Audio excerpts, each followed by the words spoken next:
Hello guys, it's me Swati here. आज हम Lawrence Kohlberg की थ्योरी ऑफ मोरल डेवलपमेंट को देखेंगे।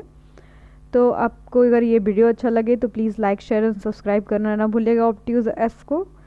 तो आज हम जान लेते हैं थ्योरी ऑफ मोरल डेवलपमेंट। तो जो आपके लॉरेंस कोहलबर्ग थे, जो जन्म हुआ था ये न्यूयॉर्क में हुआ था 15 अक्टूबर 1927 को। और इन्होंने अपनी जो बैचलर की डिग्री है वो यूनिवर्सिटी ऑफ शिकागो से कंप्लीट किया था। और इन्होंने अपनी डॉक्टरेट जो वर्क है वो भी यूनिवर्सिटी ऑफ शिकागो से ही कंप्लीट किया। तो जो इनकी थ्योरी है मोरल डेवलपमेंट थ्योरी, उन्होंने अपने रिसर्च में मोरल डेवलपमेंट का जो बात किया था, रिसर्च में डिसर्टेशन दिया था, तो इनकी थ्योरी वहीं से ली गई है। अमेरिका में इनका जन्म हुआ था और इन्होंने शिकागो से अपना कंप्लीट किया था ग्रेजुएशन और डॉक्टरल डिग्री। और 72 बच्चों पे इन्होंने अपना प्रयोग किया था। ठीक है। और जो ये बच्चे थे वो कैसे थे? लोअर मिडिल स्कूल के बच्चे थे। ये जो स्टूडेंट्स थे वो लोअर मिडिल स्कूल के थे। और वो उनके बच्चों की जो उम्र थी वो क्या थी? 16 साल से कम थी, जो इन्होंने जिन पे प्रयोग किया था। और इनका जो थ्योरी मोस्टली बेस्ड रहा वो स्टोरी, मतलब जो सुनाई गई स्टोरी उस पर बेस्ड रहा। और मोरल डिलेमा बच्चों के सामने कैसा प्रस्तुत किया गया? मोरल डिलेमा पैदा किया गया, यानी नैतिक दुविधा क्या बच्चों के आगे प्रस्तुत किया गया। और बच्चों से क्या पूछे गए?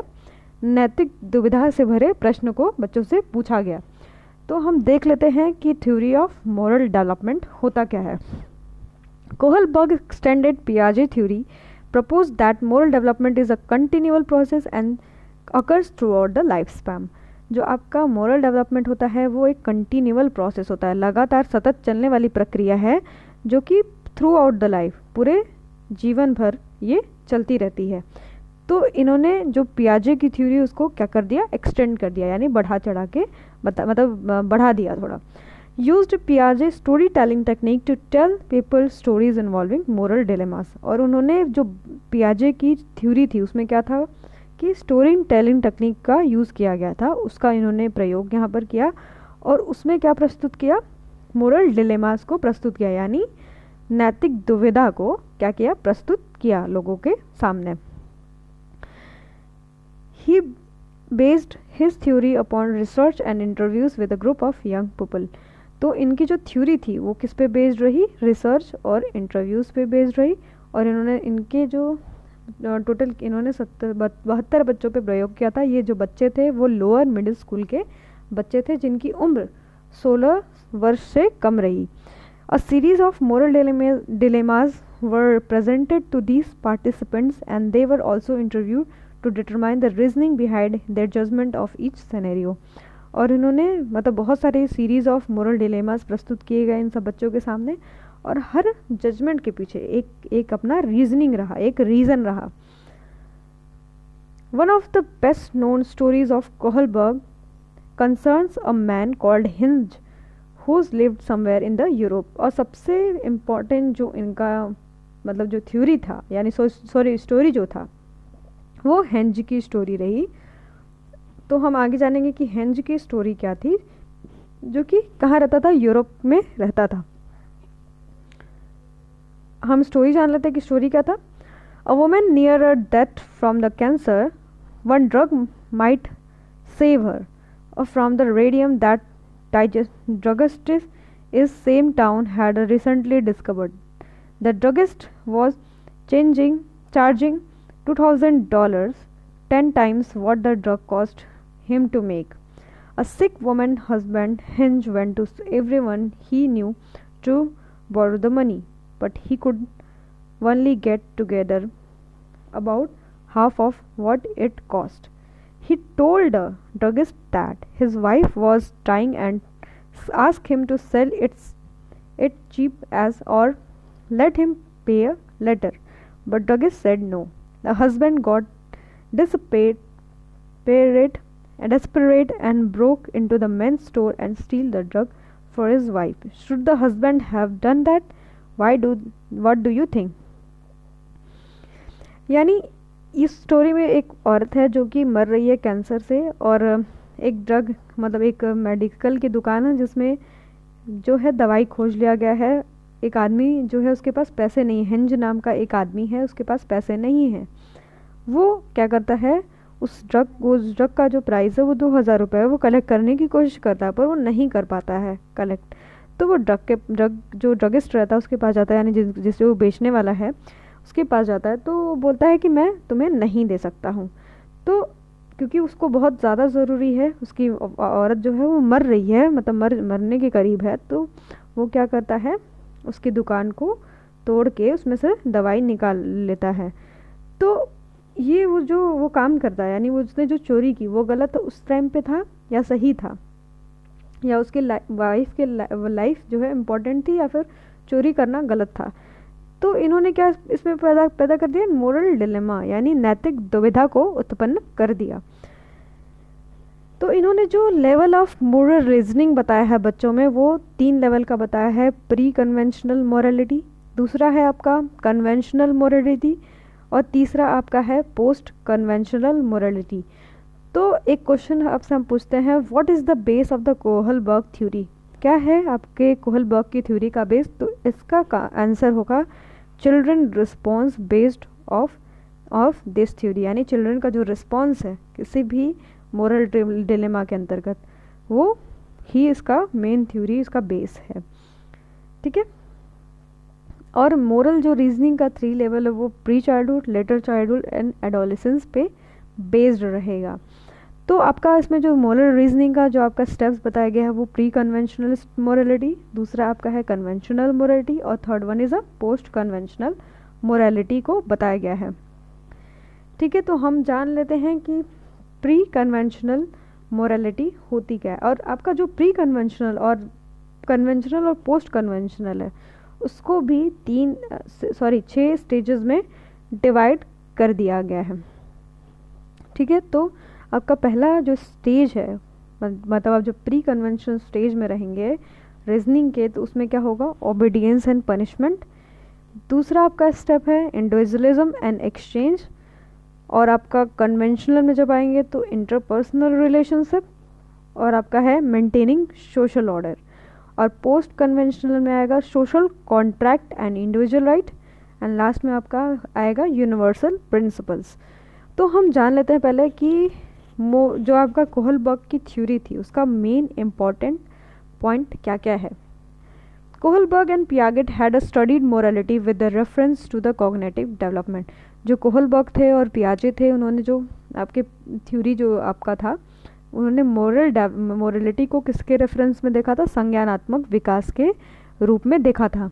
Morality is very much associated with cognition and consciousness. जब आपके पेपर में प्रश्न पूछा जाएगा तो कि मोरालिटी किससे ज़्यादा एसोसिएट करती है, तो संज्ञान से आप इसका उत्तर देंगे। Morality is not only associated with what we should do but also with what our right are. हमारा राइट क्या है ये इम्पोर्टेंट है इसमें। मोरालिटी क्या होती है, क्या डिफाइन करती है, डिटरमाइन करती है, एक्शंस को डिटरमाइन करती है।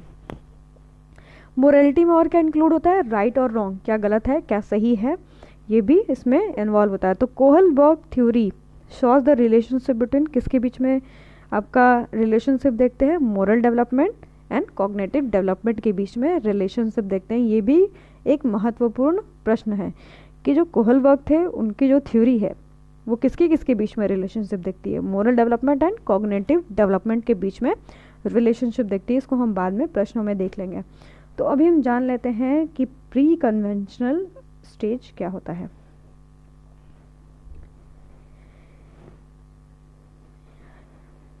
प्री कन्वेंशनल जो स्टेज होता है इसको हम लोग क्या बोलते हैं, पूर्ण परंपरागत स्तर भी बोलते हैं।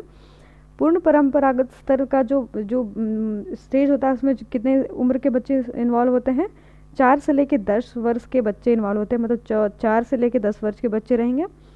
और a person is motivated by obedience to authority, यानी जो बच्चा होगा वो किसकी तरफ मूव करेगा, मोटिवेटेड बाय ओबीडियंस, यानी आज्ञाकारिता को मतलब आज्ञा जो पालन करेगा और अथॉरिटी की तरफ मूव करेगा। Commonly associated with young children, और जो यंग चिल्ड्रन होते हैं उससे एसोसिएट ये करता है। Involves little thought about morality, और वो जो बच्चा होगा वो बहुत कम सोचेगा मोरालिटी के विषय में। ठीक है, उसका ज़्यादा थॉट और ये सब जो होगा वो मोरालिटी के विषय में नहीं होगा। Moral code is shaped by the standard of adults. जो मोरल कोड होगा वो किसके द्वारा बनाया गया होगा, एडल्ट्स के द्वारा बनाया होगा गया होगा। And the consequence of the following और ब्रेकिंग द रूल्स। और अगर आप जो भी कोई भी रूल एंड रेगुलेशन बना दिया गया अगर बच्चा उसको तोड़ता है तो उसका एक कॉन्सिक्वेंस होगा एज अ पनिशमेंट। तो इस समय जो बच्चा होता है वो मोटिवेट होता है ओबीडियंस एंड अथॉरिटी के लिए। और जो इसमें जो बच्चे इन्वॉल्व होते हैं वो यंग चिल्ड्रन होंगे, उनका जो थॉट होगा मोरालिटी के लिए वो बहुत कम जानते होंगे मोरालिटी के विषय में। और उसका जो स्टैंडर्ड रूल ये सब जो बनाएगा वो कौन बनाएगा, वो कौन बनाएगा, वो एडल्ट पर्सन बनाएगा। ठीक है, तो हम देख लेते हैं कि इसमें स्टेज 1 जो है आपका, जो स्टेज 1 है उसमें पहला क्या आएगा, ओबीडियंस एंड पनिशमेंट। यानी इस समय जब बच्चा होगा वो जो आज्ञा का पालन जो करेगा वो डर के मारे करेगा। यानी जब डर उसके अंदर किस चीज़ का डर होगा, पनिशमेंट का डर होगा। यानी उसको अगर वो फॉलो नहीं करेगा रूल एंड रेगुलेशन को तो उसको क्या मिलेगी, सज़ा मिलेगी। यानी वो आज्ञा का पालन नहीं करेगा तो उसको उसके बदले क्या मिलेगा, सज़ा से बचने हेतु वो ये चीज़ें करेगा। यानी मतलब उसको सोसाइटी की समझ के बारे में समझ नहीं होगा, मतलब उसको सोसाइटी के रूल्स एंड रेगुलेशन के बारे में कोई समझ नहीं होगा। वो सिर्फ इसलिए पालन करेगा आज्ञा का, इसलिए क्योंकि वो किससे बचना चाहेगा, पनिशमेंट से बचना चाहेगा। तो इसमें पॉइंट्स देख लेते हैं। Early stage of moral development, ये सबसे पहला स्टेज होता है मोरल डेवलपमेंट का। Common in young children, common होता है सब बच्चों में जो यंग चिल्ड्रन होते हैं। Children see rules as a fixed and absolute, उन्हें जो ये रूल्स एंड रेगुलेशन दिखेंगे as a fixed and absolute दिखेंगे, मतलब उन्हें ये चीज़ें अच्छी नहीं लगेंगी। Obeying the rule is important to avoid punishment, और हमने पहले ही बता दिया कि इस समय जो बच्चे होंगे रूल्स एंड रेगुलेशन का जो पालन करेंगे वो इसलिए करेंगे क्योंकि वो पनिशमेंट से बचना चाहेंगे। Morality is motivated solely by punishment, और मोरालिटी जो भी इस समय जो भी मोरल होगा बच्चा वो किसके थ्रू होगा, वो पनिशमेंट से ही उसका मोटिवेशन होगा। मतलब वो पनिशमेंट पाएगा, इसके डर से वो मोरालिटी का जो उसके अंदर बीज उत्पन्न होगा वो उसी के थ्रू होगा। तो स्टेज 1 हो गया। अब स्टेज 2 हम देख लेते हैं, इंडिविजुअलिज्म एंड एक्सचेंज, यानी अदला बदली का की जो स्टेज आ गई ये यही है। तो इसमें देखते हैं, children account individual point of view, अब वो अपना पॉइंट ऑफ व्यू रखना स्टार्ट कर देगा इस स्टेज में।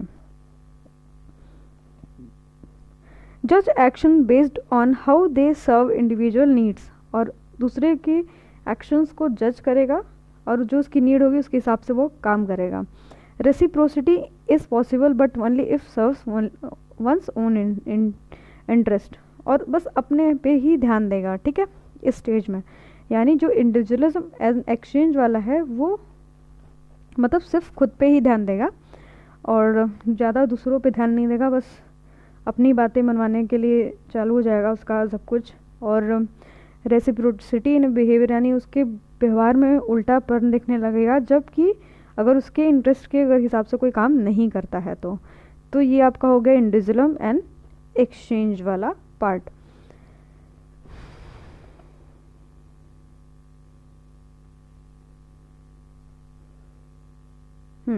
तो इस स्टेज में को हम बोलते हैं कि जो बच्चा होता है वो अपने इंस्ट्रूमेंट को शेयर करना स्टार्ट कर देता है।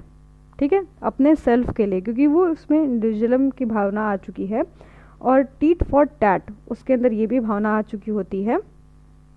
इस वजह से वो अपना चीज़ों को देना स्टार्ट कर देगा और अगर उनके साथ कोई बुरा करता है तो उसके साथ भी वो रेसिप्रोसिटी इन बिहेवियर चालू हो जाएगा कि मैं भी उसके साथ बुरा ही करूँगा। तो आपका ये हो गया इंडिविजुअलिज्म एंड एक्सचेंज। और इसका आगे पार्ट देख लेते हैं। Children recognise that there is not just one right view and that different individual have different view point. Children जो है वो रिकॉग्नाइज करेगा एक राइट व्यू नहीं है, डिफरेंट जो अलग अलग लोगों के अलग अलग व्यूज़ होते हैं, ये वो चीज़ रिकॉग्नाइज करना स्टार्ट कर देता है इस फेज़ में। Focuses on individualism and different perspectives, यानी वो और भी पर्सपेक्टिव्स पे फोकस करना स्टार्ट कर लेगा। और goal is to avoid punishment, उसका पहला गोल सर्वे सर्वा जो उसका गोल होगा वो यही होगा कि वो किस चीज़ को अवॉइड करेगा, पनिशमेंट को अवॉइड करेगा। ठीक है, तो ये आपका हो गया स्टेज 2 जो कि इंडिविजुअलिज्म एंड एक्सचेंज हुआ। इसमें हमने क्या क्या देखा, बच्चा जो होगा उसका अपना पॉइंट ऑफ व्यू होगा, एक्शंस को जज करना स्टार्ट कर देगा रेसिप्रोसिटी इन बिहेवियर हम देख सकते हैं उसके कि व्यवहार में जो मतलब उल्टापन, मतलब अगर उसके साथ कोई गलत व्यवहार करेगा तो टीट फॉर टैट करना स्टार्ट कर देगा और अपने इंस्ट्रूमेंट को शेयर करना स्टार्ट कर देता है इस फेज में. Children recognise that there is not just one right view but different individual have a different point of view. मतलब एक राइट व्यू नहीं होता, सब लोगों का अपना अलग अलग व्यू होता है. Focuses on individualism and different perspective, और वो अपने इंडिविजुअल मतलब खुद के व्यक्तित्व पर ज़्यादा फोकस करने लगता है और डिफरेंट पर्सपेक्टिव को भी देखना स्टार्ट कर देता है. और उसका जो मेन गोल होता है वो क्या होता है, पनिशमेंट को अवॉइड करना. तो ये आपका लास्ट पॉइंट हो गया. अब इसका एग्जाम्पल हम देख लेते हैं. पहला स्टेज का है जिसमें हमने देखा था कि पनिशमेंट एंड ओबीडियंस, यानी ओबीडियंस एंड पनिशमेंट जो देखा था उसका एग्जाम्पल है I will keep quiet so that teacher wouldn't get mad at me. यानी मैं चुपचाप रहूँगा तो टीचर क्या है मेरे पे गुस्सा नहीं होंगे, यानी मुझे पनिशमेंट नहीं देंगे. तो पहला स्टेज का है. दूसरा का है I will let you copy mine if you do my homework. मैं तुम्हें अपना कॉपी करने दूंगा जब तुम मेरा होमवर्क करोगे. तो ये दूसरे स्टेज का एग्जाम्पल हो गया जिसमें इंडिविजुअलिज्म एंड एक्सचेंज था. तो हम आगे देख लेते हैं कन्वेंशनल मोरालिटी क्या होती है. कन्वेंशनल मोरालिटी जो होती है वो 10 से लेकर 13 वर्ष तक के बच्चों के बीच में होती है. मतलब जो 10 से लेकर 13 वर्ष के बच्चे होते हैं उसमें ये पाई जाती है. और जो होता है people focus on following social norms and custom. अब बच्चा जो है वो सोशल नॉर्म्स एंड कस्टम को फॉलो करना स्टार्ट कर देता है. Begin to internalise the moral standard of valued adult role model. और जो है वो एक रोल मॉडल अपना बना लेता है. इस फेज में अपना एक एडल्ट रोल मॉडल तैयार कर लेता है. Reasoning based on the norms of the group to which the people belong. और जो उसका रीजनिंग होता है वो नॉर्म्स पे बेस्ड हो जाता है जिस लोगों के साथ वो जिस ग्रुप से वो बिलोंग करता है. मान लीजिए ग्रुप ए से बिलोंग करता है, उसका नॉर्म अलग है तो उस हिसाब से वो काम करेगा. अगर वो ग्रुप बी से बिलोंग करता है, उसका नॉर्म अलग है तो उसके जैसा वो अपना रूल्स एंड रेगुलेशन और नॉर्म्स को फॉलो करेगा.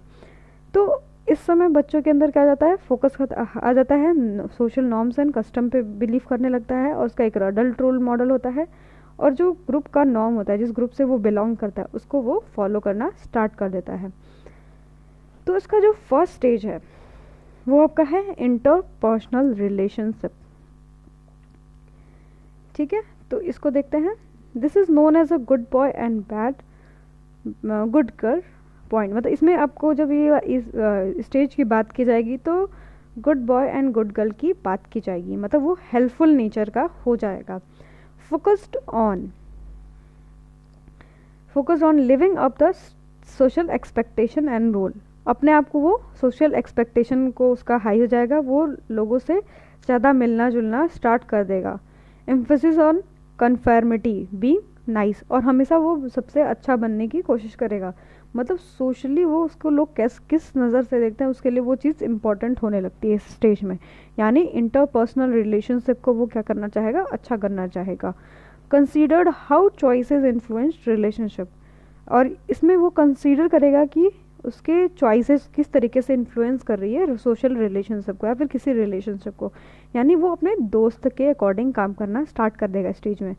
ठीक है, तो इस समय गुड बॉय और गुड गर्ल का ओरिएंटेशन हो जाता है. मतलब बच्चा हमेशा अच्छा बनने की कोशिश करेगा. सोशल एक्सपेक्टेशन उसका रोल अच्छा हो जाता है, मतलब सोशली वो अच्छा हो जाता है. और हमेशा बीइंग नाइस होने की कोशिश करेगा, अच्छा होने की कोशिश करेगा और इन्फ्लुएंस करेगा. अच्छा मतलब अब उसकी जो चॉइसेस है अगर वो इन्फ्लुएंस करेगी रिलेशनशिप को. अगर मान लीजिए कि उसका दोस्त चाहेगा कि वो पिज़्ज़ा खाए तो वो पिज़्ज़ा ही खाएगा. ठीक है, इंटरपर्सनल रिलेशनशिप में और देख लेते हैं. Emphasise the maintenance happy interpersonal relationship and pleasing other. और मोस्टली उसका एम्फेसिस किस पे होगा कि उसका जो रिलेशनशिप है, इंटरपर्सनल रिलेशनशिप, एक दूसरे से संबंध जो है वो क्या होना चाहिए, अच्छा होना चाहिए. A need to be avoid rejection and disaffection और डिसअप्रूवल फ्रॉम द अदर. उसको ये चीज़ एकदम पसंद नहीं होगी कि कोई उसे रिजेक्ट करे, उसको मतलब कि डिसअप्रूव कर दे. उसको ये चीज़ें इस स्टेज में पसंद नहीं होंगी. ठीक है,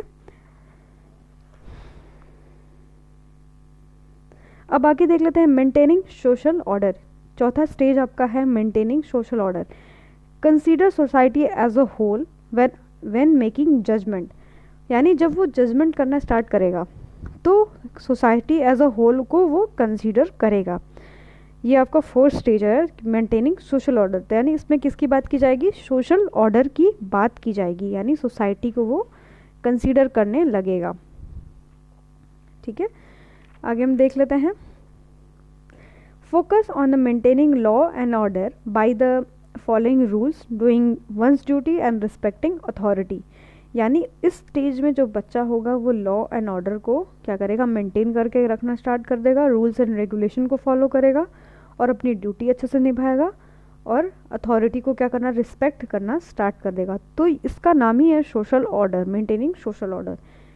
ठीक है, please individual to maintaining social order by following social norms, customs and laws. Stage में जो बच्चा होगा, इंडिविजुअल होगा, जो भी पर्सन होगा, वो क्या करेगा, कोई भी अगर गलत काम करता है तो उसको भी बोलेगा कि नहीं, तुम सोशल ऑर्डर को क्या करो, मेंटेन करो, कस्टम्स रूल को फॉलो करो कि गलत चीज़ें ना हो। Because aware of wonder rules of the society to avoid guilt. और सारे रूल्स एंड रेगुलेशन को फॉलो करना स्टार्ट करेगा, क्योंकि वो किस चीज़ को अवॉइड करेगा, गिल्ट को अवॉइड करेगा, अवॉइड गिल्ट। लास्ट है आपका, a need to be not be criticise by the true authority और फिगर। और अपने आप को क्रिटिसाइज करना वो पसंद नहीं करेगा कि मतलब ट्रू अथॉरिटी जो है उसके द्वारा जो वो है वो क्रिटिसाइज किया जाए। तो आपका ये हुआ स्टेज 4। इसका एग्जाम्पल है पहला वाला, I will by the dress so that my friend will like me. यानी मैं पहला आपका जो था इंटरपर्सनल रिलेशनशिप वाला स्टेज में जो था कि इसमें जो बच्चा होगा वो अपने दोस्तों के हिसाब से मतलब काम करना स्टार्ट करता है ना, उसके दोस्त उसको बहुत इफेक्ट करते हैं। तो इसका एग्जांपल है कि मैं जो ड्रेस बाई करूँगा कि मेरे दोस्त मुझे पसंद करना स्टार्ट कर दें। ठीक है, और चौथा है आपका क्या था, मेंटेनिंग सोशल ऑर्डर। तो इसमें you should not cut the class because it's against the school rule. तुम्हें क्लास को अपने कट नहीं करना चाहिए, मतलब क्लासेस में आना बंद नहीं करना चाहिए, क्योंकि ये स्कूल के रूल के अगेंस्ट है। तो इसमें मेंटेनिंग सोशल ऑर्डर की बात की गई थी। और लास्ट स्टेज हम जान लेते हैं, पोस्ट कन्वेंशनल मोरालिटी। इसमें जो बच्चे होते हैं वो एडल्सेंस और एडल्टहुड मतलब किस स्टेज में आ जाते हैं, people look beyond conventions to determine moral norms and appropriate social interaction. इसमें जो भी लोग होते हैं वो सोशल नॉर्म के मतलब रूल्स के ऊपर उठ जाते हैं, कन्वेंशन जो दिया गया है रूल्स उसके ऊपर उठ के सोचने लगने स्टार्ट कर देते हैं, मतलब उसका मोरल डेवलपमेंट होना स्टार्ट हो जाता है। एंड अप्रोप्रिएट सोशल इंटरेक्शन, और उनका जो सोशल इंटरेक्शन होता है वो क्या हो जाता है, एक अप्रोप्रिएट वे में हो जाता है। Judgement is based on a self chosen principle, और जो भी जजमेंट होगा वो सेल्फ चूजन प्रिंसिपल, यानी वो खुद से जो चीज़ें सोचेंगे उसके हिसाब से वो जज करेंगे। Moral reasoning is based on individual right and justice, यानी वो इंडिविजुअल राइट और जस्टिस की बात करेंगे, और मोरल रीजनिंग जो होगा वो इंडिविजुअल राइट और जस्टिस पे रिलाई करेगा। इसमें जो आपका आएगा पहला, social contract and individual right.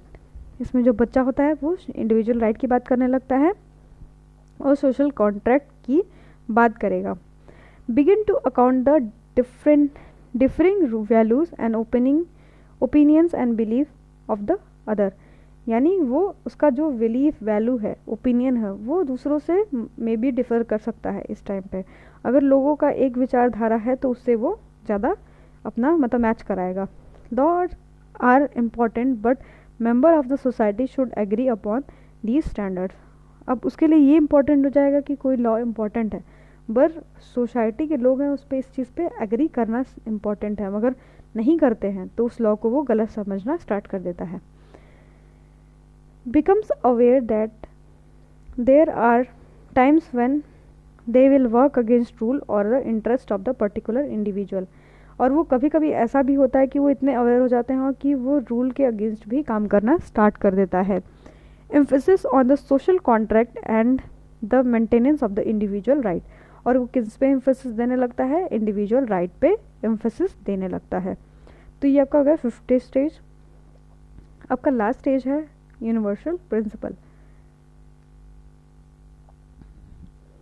Universal principle में हम देख लेते हैं, reasoning is based on a universal ethical principle and abstract reasoning, यानी जो इसमें जो बच्चा होगा, मतलब जो भी एडल्ट होगा, जो भी एडोलसेंस होगा, उसका जो रीजनिंग होगा वो यूनिवर्सल एथिकल प्रिंसिपल पे बेस्ड होगा, यानी एब्स्ट्रैक्ट रीजनिंग, यानी अमर्त सोच पे उसका जो भी रीजनिंग होगा उसके पे आधारित होगा वो।